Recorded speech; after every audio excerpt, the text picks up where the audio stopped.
El economista Luis Vicente León asegura que el inicio anticipado de la Navidad obedece a una estrategia política del gobierno y reconoció, en entrevista a Pluma, que la economía cerrará con 8% de crecimiento este año.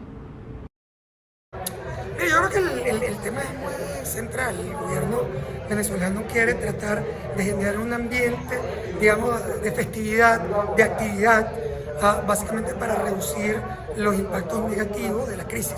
Lo que quiere es generar ambiente. En el ambiente tú reorientas completamente tu discusión del plano político a un plano más económico, y del plano económico no de la parte negativa, sino de la parte más positiva.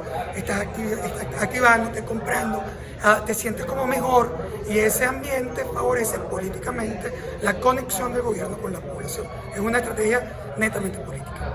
Se ha discutido muchísimo, todo el sector empresarial siente que una de las barreras más importantes que tiene para poder crecer, para poder producir, es la ausencia de créditos.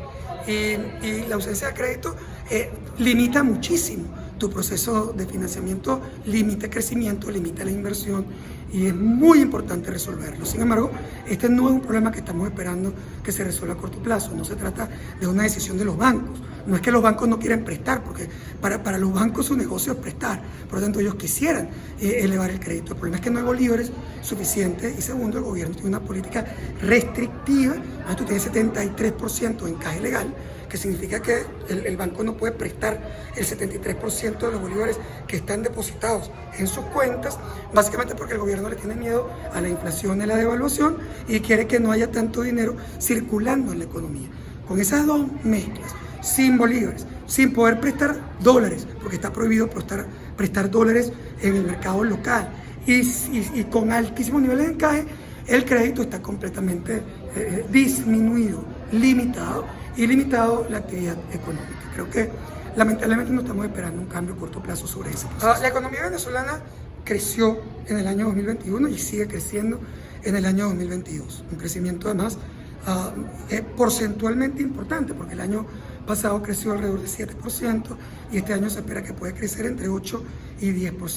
Cuando tú lo miras en porcentaje suena muchísimo, pero tienes que entender que entre el año 2013 y el año 2021 la economía venezolana decreció 75%.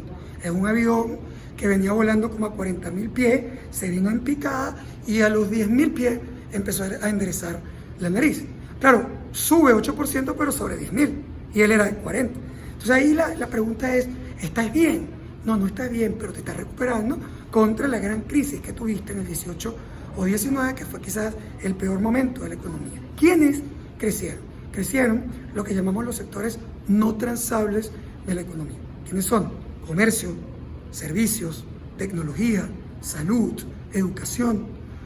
Y bueno, sí de los sectores transables, lo que más ha crecido es la alimentación, porque hay una ventaja luego del COVID, que la población busca la alimentación cercana, busca cosas que no se le puedan, digamos, complicar en términos de transporte en el tiempo. Entonces todo el tema alimentario también está reactivado y fuerte. Pero por ejemplo, la industria manufacturera, la construcción, son sectores todavía muy deprimidos en la economía venezolana. Primero, creo que la apertura de la frontera es un evento siempre positivo, porque yo creo que fue un error cerrar la frontera. Fue un error, vale la pena decir que el primer error vino del gobierno venezolano, que fue quien primero cerró y rompió relaciones diplomáticas. Pero es que luego también Colombia se quedó pegado en el mismo proceso, llegamos hasta el final en una frontera cerrada, comercio limitado, en lo que era la frontera activa más importante de América Latina, que llegó a comerciar cerca de 8 billones de dólares en su época de oro. ¿Qué pasa? Bueno, que cuando tú abres, tú estás resolviendo varios problemas. Primero, y muy importante, el tema consular. O sea, tú puedes romper relaciones diplomáticas, pero era absurdo que en la ruptura de la relación diplomática tú también rompieras las relaciones consulares, y que la gente no tuviera un cónsul para poder sacar su pasaporte, para sacar la partida de nacimiento de un chamo colombiano en Venezuela o venezolano en Colombia. Eso es completamente ridículo, porque el Convenio de Viena y Ginebra permite que tú puedas romper relación diplomática, pero no ni comercial ni consular. Pero además, la económica, abriéndose, te permite reactivar una parte del comercio. De ninguna manera me refiero a que vamos a recuperar lo que tuvimos, porque no tenemos el tamaño para eso. pero sí vamos a tener una economía mucho más activa. Los venezolanos van a poder comprar productos, insumos, materias primas, tecnología, e importar a través de puertos colombianos que tienen más tamaño y no están sancionados, con lo cual se pueden reducir los costos de transporte para Venezuela. También representa un reto. ¿Por qué? Porque en Colombia hay mucha mejor condición en el entorno, condiciones de infraestructura, de combustible, de electricidad, etcétera, que hace que las empresas puedan ser más competitivas. Entonces tú estás poniendo como en una especie de competencia desleal a los productores venezolanos que sí se enfrentan a lo que los economistas llamamos externalidades negativas, muchos sobrecostos que no tienen los colombianos, y eso podría ser injusto en la competencia. Sin embargo, yo creo que la apertura formal de todas maneras es mejor que lo que tenemos hoy, que es un mercado que está cerrado, pero que las mafias la controlan, el mercado negro lo controla y todo entra igual, porque tú por esa frontera puede entrar una jirafa y pasa por las narices de las autoridades y de todas maneras se vende en cualquier parte del país. Estamos formalizando y creo que además podemos institucionalizar a través de la Comunidad Andina de Naciones el comercio internacional y hacerlo más equilibrado. Por lo tanto, yo celebro siempre la entrada de Venezuela y creo que además votaría con todas las manos alzadas la entrada de Venezuela a la Comunidad Andina de Naciones, a la CAN, porque eso le daría además estatus legal a los venezolanos en Colombia, en Perú y en todos los países andinos, Bolivia, Ecuador, y eso para ellos sería sin duda un cambio muy importante en su vida y en su capacidad de trabajar, de ser atendidos y de estudiar. La relación fue una relación bilateral entre Estados Unidos y Venezuela. La oposición no participó en la discusión de intercambio de rehenes o de presos, no sé cómo llamarlo, porque los venezolanos, los que estaban en Venezuela se podrían considerar presos políticos, los que están en Estados Unidos tienen casos concretos, no es un tema equivalente. Pero mira, a ver, yo creo que las negociaciones de todo tipo son importantes y necesarias para resolver problemas a futuro. Tú, cuando estás negociando, tú no estás negociando con un amigo, estás negociando con un adversario, con un enemigo. Y cuando tú negocias la liberación, por ejemplo, de un niño secuestrado, tú no estás negociando con la monja, con el cura o con el rabino. Tú estás negociando con un secuestrador. Y tú tienes que pagar. A ver, podemos plantearnos un debate, digamos, ético, sobre si es justo que tú le pagues a un secuestrador para liberar a alguien que está injustamente apresado. La respuesta es no. O sea, no es ético, porque tú deberías obtener la libertad naturalmente.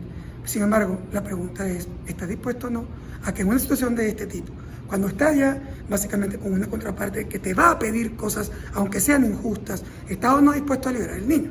O sea, tienes que negociar y tragarte un sapo, y que no es que es chévere, ni que estás contento, pero para poder resolver problemas vas a tener que hacer cosas que no necesariamente son ni bonitas, ni justas, ni importantes. Pero lo que sí es, en mi opinión, importante, es que esta negociación abre la puerta para otras negociaciones políticas, económicas, petroleras, etcétera, que pueden seguir ejecutándose en una relación entre Estados Unidos y el gobierno de Maduro, donde la oposición esperemos que pueda participar también, pero está claro que está mucho más disminuida que en el pasado y que los dos actores claves son los gobiernos. Bueno, la oposición yo sí creo que tiene, pero el problema es que la oposición no es un grupo homogéneo, son grupos heterogéneos. Entonces yo creo que hay grupos que están entendiendo mucho mejor la situación venezolana, que están muchísimo más claros, que están haciendo propuestas de negociación política, que quieren participar en los eventos electorales, incluso cuando sabemos que las condiciones no son condiciones transparentes, pero que sí les permiten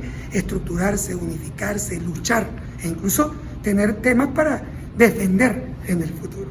Y otro elemento para mí muy importante es que en la oposición hay gente que entiende que tiene que trabajar desde dentro. Hay otros, en cambio, que son más radicales, que creen que no se puede hacer nada con Maduro.